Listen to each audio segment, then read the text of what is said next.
You are tuned in to On Air with Chris Shanafelt. Welcome back On Air with Chris Shanafelt, and we're going to dive into some of the best small school and under-the-radar prospects in the 2020 NFL Draft with one of the best so-called draftniks you can find. You know him from half a dozen outlets or better. It's a pleasure to welcome onto the show a good friend of the show, Bill Carroll. You can follow him on Twitter at bcarroll138 or 11bravo138, a must follow on Twitter. He's what I like to call an encyclopedia of the game of football. And Bill, it's been well too long, my friend. It's always a pleasure to chat with you. How's it going this morning? It's fantastic. And now you have to come on my show sometime in the future because you're one of my favorites as well. And we don't get to do this. Someday we're going to do a show together. That's my real dream. But let's do this one today. Let's do it, and let's dive right into it, Bill. I mean, when talking small school prospects in the 2020 NFL Draft, there's two names that it starts with, and we're going to get to both of them. But let's start off by talking about the defensive side of the football with Kyle Duggar, the defensive two safety standout of Lenoir-Rhyne, the winner of the Cliff Harris Award, which is given to the best small school defensive prospect in the country. There's been a lot of hype, and rightfully so, about this prospect, Kyle Duggar of Lenoir-Rhyne. Their last player drafted out of that program was back in 2000, and it seems like Kyle Duggar has a real good chance at being the next one. He really impressed at the Senior Bowl. He's got the NFL Combine invite, which will be a big hurdle for him. It'll certainly either raise his draft stock or possibly hurt it. I don't see him doing too bad, though, in Indianapolis, Bill. Just give us your rundown on Kyle Duggar. When did he first pop onto your radar, and how has he so far reached these expectations of, certainly it seems like he'll be a day two lock, but there's some conversations that if he really dominates, if he really performs well in Indianapolis, that maybe he goes late round one. What are your thoughts on that? Well, I don't think he's going to go late round one for two reasons. One, he's seen as a safety slash, money backer, some people have called, dime backer, whatever. He's seen as a package player in a lot of ways. It's unlikely, no matter how well he does, that a D2 guy, even if he tests, and I think he will test for the roof, is going to go in the first, especially playing that position. If he were an elite level pass rusher or, someone thought him as a future starting quarterback, maybe he pushes his way towards that part. But I think he has a good shot to go in the first 50 or 60 prospects if he blows it up at the combine, which I think he might. He's confident he can go over 40 inches in the vertical. He's confident he can run sub 4.4. I don't know about sub 4.4, but I think he'll run the low 4.4s. He's going to look sort of like I'm going to say poor man. He's going to look like a working class man's Sean Taylor in terms of testing. He is still a tad raw. He's been on my radar for a couple of years. So the year prior, I loved the Lenoir-Rhyne wide receiver. I was watching him, and I kept noticing this gigantic safety he had, who was just running on, knocking people out. And that's still the best part of his game. He's a striker, but he showed people while he was at the Senior Bowl that he can cover. He's not an elite coverage safety, but he's good enough, and he'll get better. Yeah, well said. I mean, again, he won the Cliff Harris Award given to the top defensive player in the D2, D3 NAIA, and again, really opened some eyes to the national media down in Mobile, Alabama at the Senior Bowl. Another defensive back that was at the Senior Bowl that seemed to kind of open some eyes was the safety out of Southern Illinois, Jeremy Chin, Bill. This is a guy that has been on the radar, at least he's been on my radar for the past couple of seasons, and he answered all questions as a senior, came back out with another big year, had 4 interceptions, led the Salukis in interceptions in a very talented defensive backfield. Jeremy Chin is a guy that seems to really helped his stock in Mobile. He's another one of these guys that got the invite to the NFL Combine, and all signs are pointing that he will test well. Your thoughts on the Southern Illinois Saluki, Jeremy Chin? So Jeremy Chin is even bigger. And some people think he might end up being asked to put on 10 to 12 pounds to become an actual full-time will linebacker. I think he could do it. I think if you don't mind a guy being a true box safety, which I know the game is to some extent moving away from, but if you have the kind of scheme where you can afford to have a guy who's a real box safety, I think that's still his best position. But I don't know if you have. I've seen him play in person, and he is a very impressive prospect in person. He looks like a quote-unquote SEC player. I mean, like there's nothing about when you watch him in person that says this guy could not play at the top level of college football. He clearly has all the physical attributes. I don't think he's going to test quite as explosively as a guy like Kyle Duggar, who is a freak athlete. I think he was the only G2 player who made Duggar was the only who made Feldman's streak list. I think he's the only G2 player on it, and deservedly. But he's going to test well. He's going to test above average and everything. Probably going to run in the mid to low 4.5s. He's probably going to be more like 34, 35 inches in the vertical, but still, probably around 9.11 to 10.5 in the broads. I mean, enough. He'll be good enough at everything. And once again, the question about him to some extent is coverage. Again, we're chatting with Bill Carroll. You can follow him on Twitter at bcarroll138. Again, if you're a fan of small school football, if you're a fan of football in general, you have to follow Bill. And like I like to call him the football encyclopedia. I mean, you could really rattle off any name, and he'll have a conversation with you about that prospect or that player. Moving on to the offensive side of the football, Bill, Dayton tight end Adam Troutman. Seems like all season long he was on the NFL radar. I was able to watch him in person at Valparaiso, where he had over 100 yards receiving. He had 3 receiving touchdowns. One of his plays was on SC Top 10. It was a sick one-handed grab in the end zone. And this was a guy that Jim Nagy of the Senior Bowl really put on the radar of a lot of people in the draft world. Once he put him on the Senior Bowl watch list, a lot of people was really curious about this small school prospect, and after his Senior Bowl appearance in Mobile, Alabama, Adam Troutman kind of worked his way into the discussion of top 3 tight end in this class, possible lock. Some people I've seen have him rated as the number 1 tight end in this class. Certainly, brings the size that you like. I know the Dayton website, although these websites you can't really trust too often, they have him listed at 6'6". I missed what his weight was at the Senior Bowl, but this is a guy that looks the part. Obviously, he dominated the competition in the Pioneer Football League, which, coming from that league, you almost have to do if you want to get some sort of shot at the next level. And then he really answered a lot of questions about his blocking ability in Mobile, Alabama, at the Senior Bowl. Adam Troutman, Bill, I mean, how quickly can he make an impact on an NFL team? I mean, the tight end position we've seen over the years, it could take some time to get used to playing professionally. Well, and add to the fact that 3 years ago he was a quarterback. So, right. Before we forget that part. So he's one of those guys, and it's funny, just last year we were talking about another Pioneer League, super tall tight end, but unfortunately he came in at like 227 or 228 when they weighed him. Troutman came in, I think, at 251. Don't quote me on that, but something like that when he was weighed. So that helped him, that he showed he had closer to an NFL body.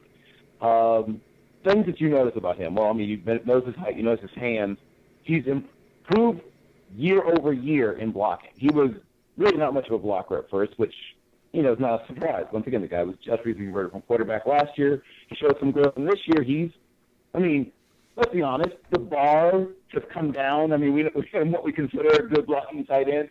I mean, Tony Gonzalez was good at a terrible blocker in his day. If he were to come out now, we'd be like, it's all right. We no longer expect tight ends to block as well as they used to. So, and I don't want to spend too much time on this, but people always talk about guys being bigger, stronger, faster. Well, the faster part, yes. But tight ends, in terms of testing at the combine, are trending down in terms of bench press reps, at least in part because they're different types. So the weight's about the same, but spread out differently. These guys aren't as bulky as they used to be. So you don't see Algie Crumpler running around out there anymore. So we now look at these guys who are basically just giant wide receivers to some extent, or in this case, a converted quarterback. So like Jay Ramirez, who was the guy I comped him to, I think he's a little more athletic than Jay Ramirez was.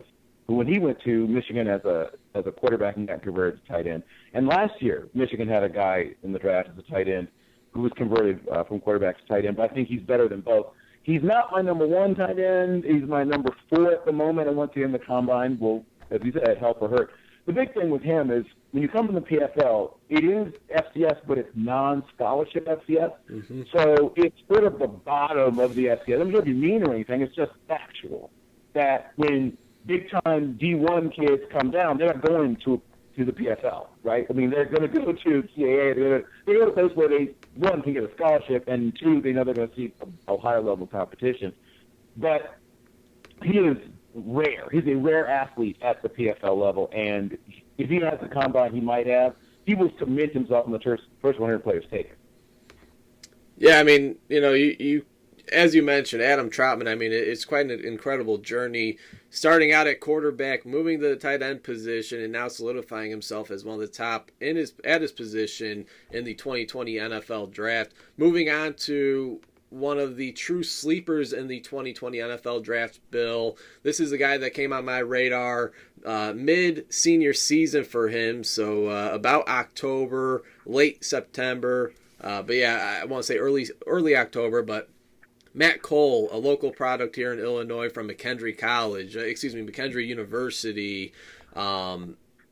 This is a guy that really stands out in the tape that I was able to get my hands on, not only at wide receiver, where he was a standout his senior season, 43 receptions, 940 yards, and 12 touchdowns. I mean, talk about run after the catch. I mean, big catch ability out of this small school wide receiver, but also had an impact on the return game. He had 4 kick returns for touchdowns in the past 2 seasons. Then as a gunner, which is another fascination. I mean, this guy has racked up over 60 tackles on special teams in the past 4 years as a gunner at McKendree. I was able to chat with him a couple of weeks ago. He's telling me he'll be disappointed if he doesn't run at least a 4.40 and puts up 20 to 25 reps in the bench press. Of course, 225 pounds on the bar.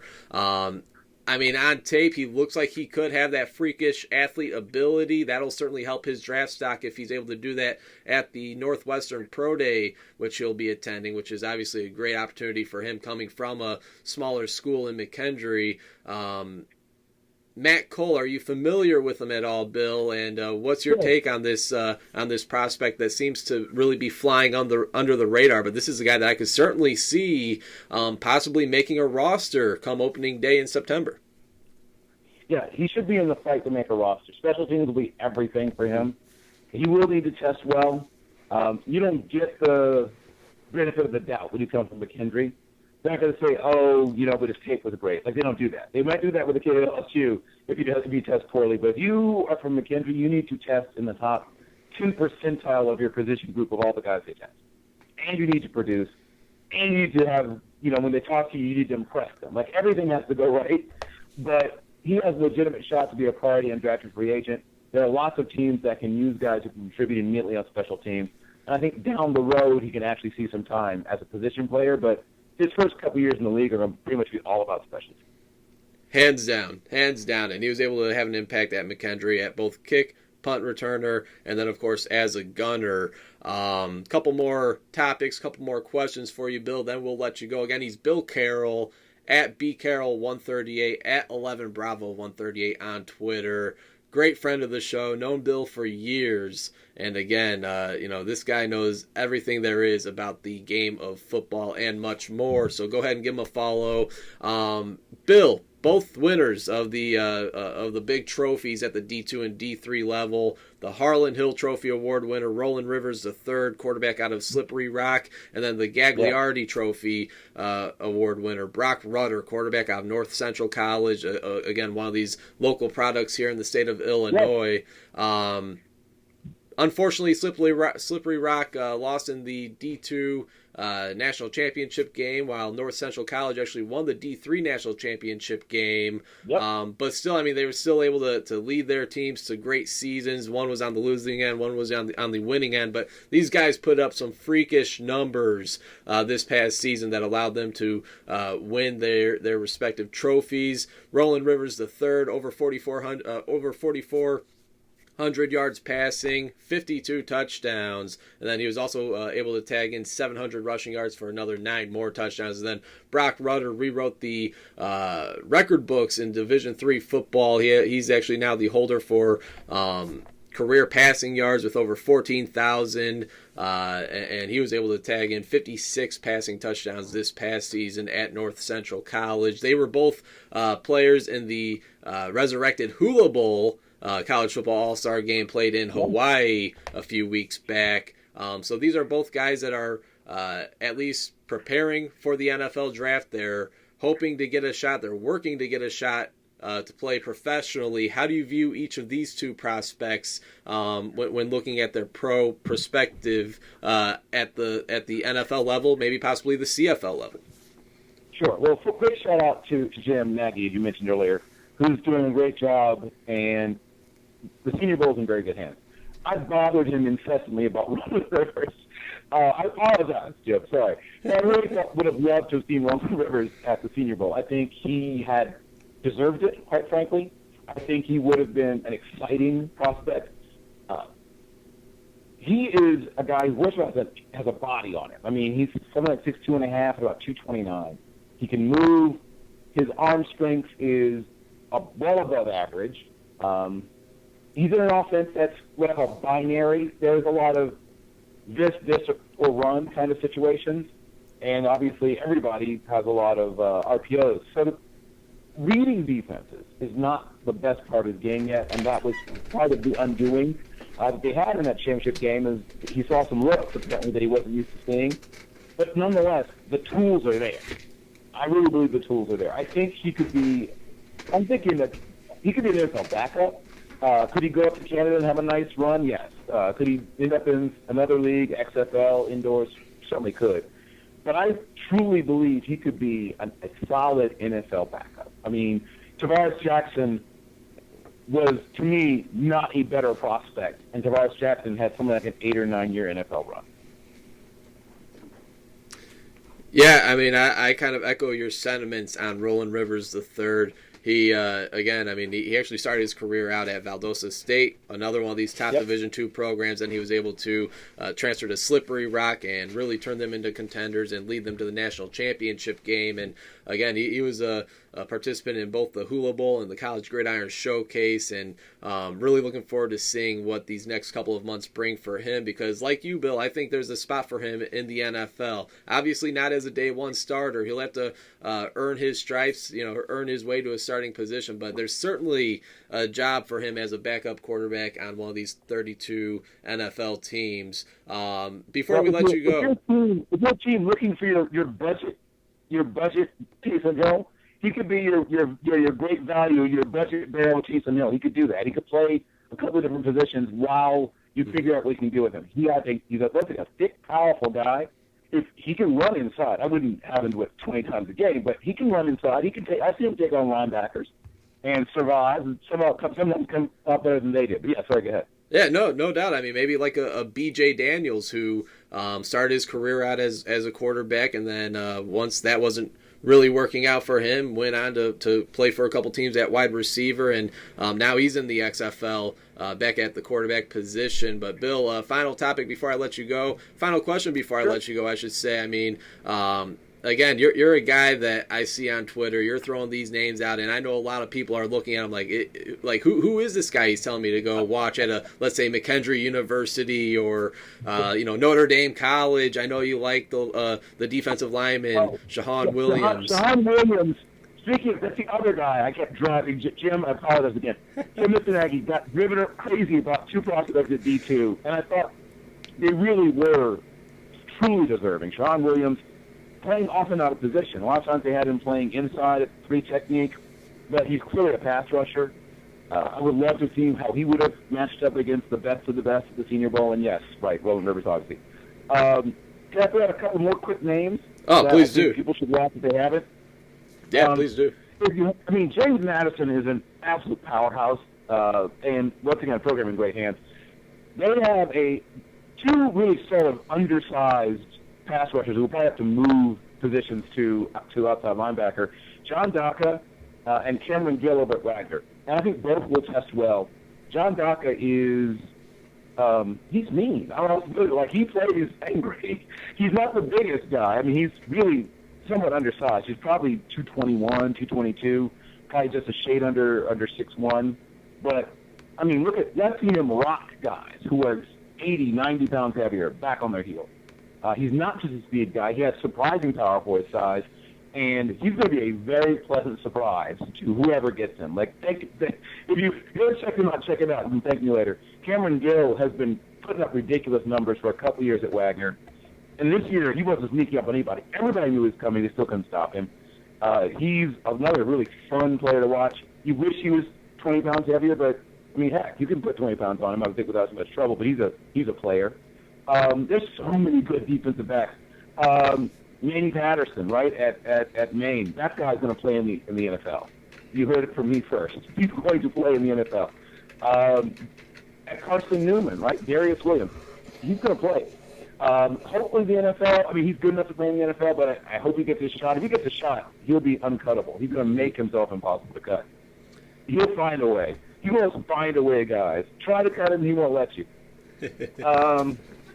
Some guys will just take no for answer.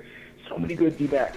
Mamadou Mbai, right? Mamadou Mbai is one of those sort of late bloomers, came to football late.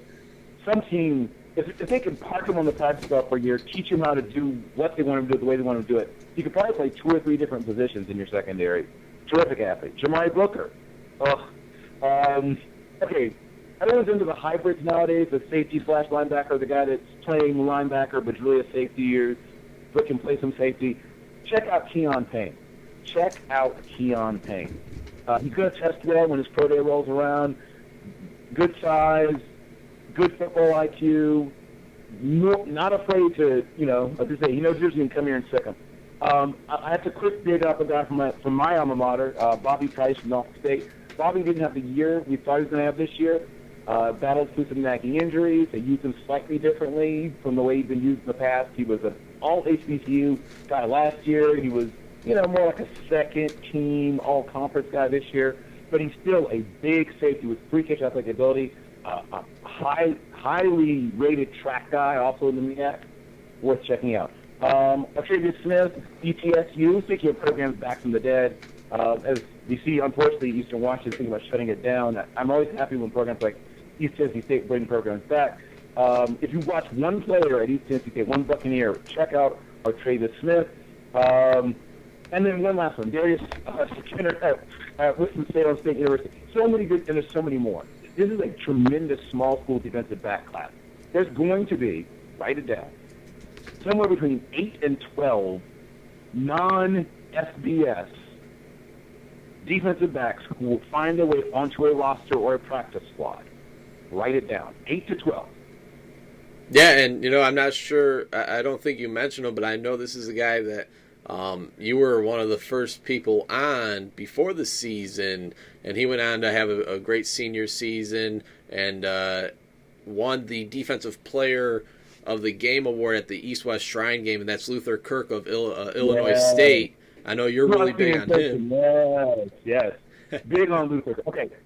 So he's not going to test super, super well. That's the only thing that's I think, going to hurt him. He's not going to run 4.61. But guess what? There are lots of safeties running 4.61 in the NFL. He is an anticipator, right? Very high IQ. He can play strong. He can play free. He's big enough that he can cover tight ends and big wide receivers. He anticipates well. He's got a tremendous ball skills. He's going to find a way. He might not get drafted because I don't think he's going to have the kind of. I hope I'm wrong. I hope he has ridiculously good tape when he tests, but he doesn't look like a freak athlete. He looks like a guy who makes up for it by really knowing the game. I'm planning to talk to him, and I'd love to pick his brain. because he looks like a guy who really understands the game at a very high level. There's a place in the NFL for Luther Cook. Kirk, I promise you. He will find a way. He's a guy that probably get cut a few times, on the practice squad, might fit a little bit in another league, fight his way back into the league, and eventually, might take him 4 years to eventually become a starter. Who are some guys on the offensive side of the ball coming from smaller schools that you'd like to kind of put on the radar of those listening? I thought you'd never ask. No, I knew you would. So the quarterback class is actually quite interesting. Kevin Davidson has really gotten some love. There's a couple of decent Ivy League quarterbacks, but he's probably the best of them. Good size, strong arm. I mean, do I have to say smart kid? Do we have to say that?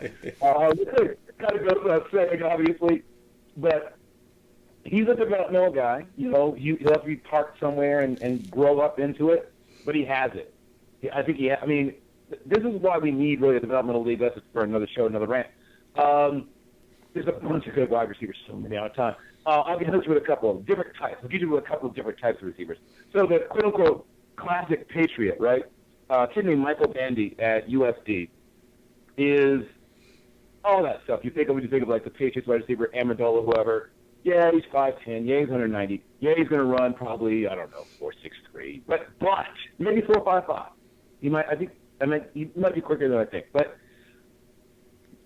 can he cut you up? If you're playing zone, he's going to hurt you. He reads defenses like a quarterback, tough as nails. You can hit him with a 2x4. He's not going to drop the football. Great hand, amazing concentration. He has a place somewhere in the NFL. Promise you. Let's see. So many good wide receivers here. Okay. I don't want to leave any of them out, but I have to. Okay, Juwan Green. Okay. Albany has not exactly been a football powerhouse, but I promise you, throw on an Albany tape. I'm going to tell you which guy he is. You'll find him right away. I promise you will not think, well, that must be him. He's going to test well. He's a guy who has the talent to have played at a larger institution. I'm planning to interview him next week, and I'll find out how he ended up there. But he's good enough. He is good enough to have played, I don't know, pick a place, wherever, anywhere. Okay, another quarterback, Chase Forcade, who, for those who are old enough, remember John Forcade? That is his nephew. John Forcade was a record-setting quarterback back in his days, and Chase is a record setter at Nicholls State. Smallish, probably right around 6 feet, probably right around 200, but quick-footed, quick-minded, can hurt you a little with his feet. Not a great runner, but really like how he handles pressure. Like that's really how when I have a tie at quarterback, I can go back and see how they handle blitzes and getting hit. He handles that. He handles getting blitzed. He handles when somebody smacks him around a little bit. And he just comes back for more. Tough kid, despite not being the biggest kid in the world. Lots of likes there. I can probably give you maybe one or two more, though there's many more I'd love to give you. Okay, Southeast Missouri State, this is more of a big body receiver. Christian Wilkerson is an NFL player. He is going to play in the NFL. He's going to be somebody's wide receiver 4 or 5 right away. He's going to push some veteran for a job within a couple of years, and I think eventually will turn himself to a starter. There's a lot there. I'm a big, big fan. Who else can I throw out there before? If you're kind of looking for the next, right? So we just saw the sort of amazing story of Raheem Mostert, right? Cut 7 times. A guy who just refused. What is the best? Refusing no for an answer. I think there's a couple of running backs out there that are the same type. They're seen as sort of undersized, but super fast. They've got stuff to work with. If I would put it. If you like that kind of guy, Devontae Tucker, right? He's not the biggest cat in the world, but I've seen him, run through arm tackles, and he's got speed. Now, I don't know if it's quite Raheem Mostert's speed. That's rare. But Devontae Tucker has enough speed. I won't be shocked if he runs in the high 4.4s. If he's 4.48, that's probably what I'm seeing on tape. Please check him out. Prairie View A&M, which used to be a really terrible program, is really turning it around.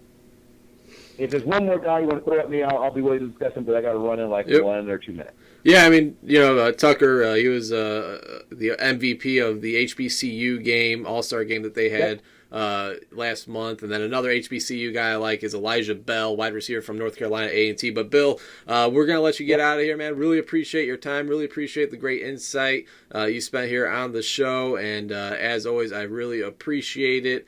Before I let you go, please let the listeners know where they can check out your work at. Sure. So I am in the process of putting out, I'm working on some things, but I'm going to put out my article on guys that aren't at the Combine, but I think should have been at the Combine, and sort of projecting on how I think they will test. So that'll pop up on Nuts and Bolts Sports in the next probably 2 or 3 days. Time to happen a little before the Combine, so it should drop probably right before then. I'm working on a bunch of interviews from what's called my Blue Light Specials. Those are guys that, some of the guys we talked about today, and many, many more, that are guys that I probably will not be drafted. Guys who will go in what I call the 8th round, but I think have a chance to make a roster somewhere. That'll start dropping in the next week or so. And you can find me always, you said, at capital B, capital C, ORR138, which is sort of my semi-backup account. And the original account is my @11. That's the word ELEVENBRAVO 138, not the number 11. But yes, you can find me there. I'm contributing to NFL Draft Bibles. Shout out to NFL Draft Bible, Rick Saratella, and that bunch, the best of the business. And like I said, I also, as you said, for two of others as well. Last thing, the NFL Mock Draft Palooza that we do every year, we'll probably still do a radio show, but we're doing it in partnership this year with Nuts and Bolts Sports, so there will actually be a written article version of it where we will do an actual, we'll have 16 GMs, and they'll write up their player they picked, why they picked them, and things like that, and that'll drop, once again, the week prior to the NFL draft in Nuts and Bolts Sports. That's it. Looking forward to checking it all out, Bill. Really appreciate it. And again, thanks for your time. Hope to do it again very soon. I'm sure we'll chat another couple of times before the draft. Yep. And have a great weekend, man. Thank you so much. Always a pleasure. And like I said, guys, book you on my show coming up soon. I'm feeling the draft, okay? Hey, deal. Yeah, take care.